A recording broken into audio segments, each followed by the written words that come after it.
Handicap Development Foundation Manipur SHINDUNA World Deaf Blind Day Thouram Lamdeng MAKHA LEIKAI Leiba Pioneer Club ki Sanglen Da Pangthok-Khre Thouram aduda DM College of Arts ki Department of Philosophy ki Assistant Professor Dr. C.H.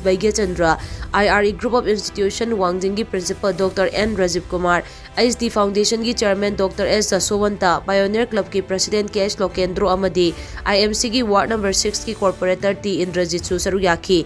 Thouram ga mari lainana handak chahigi GRF haurak laba amadi class 10 amadi 12 pass tawraba differently able oiraba mahiri singda sukudol piduna ikai kumna botki differently able kayana saru yaraga pangthoki ba thouram aduda IST Foundation gi Chairman Dr. Sapam Jasowanta na hai malem gi oina ngasi asi World Deaf Blind Day haina mafam kayada thouram pangthoknari thouram asi deaf amasung blind hairiba anaba asi karam noirakpano amadi karam na thengnagani haibadu pak sanam yam da khanganaba pangthokpani amaromda deaf natraga blind oiraba sing asi aikoina pungning wakhal thogatpiba amadi miyam marakta pusinduna punna tinaminaba changi haina mahangna makha taki kamaina deadline tholakpano adu deadline sisina kalai bawang koi tawiyai makoi bu kamaina empower tawgani kamaina makoi bu mainstream da porkani haibani simba madugi maramda malem sina laiba koi khudima bhab taminana ba khanginana ba aduga loinana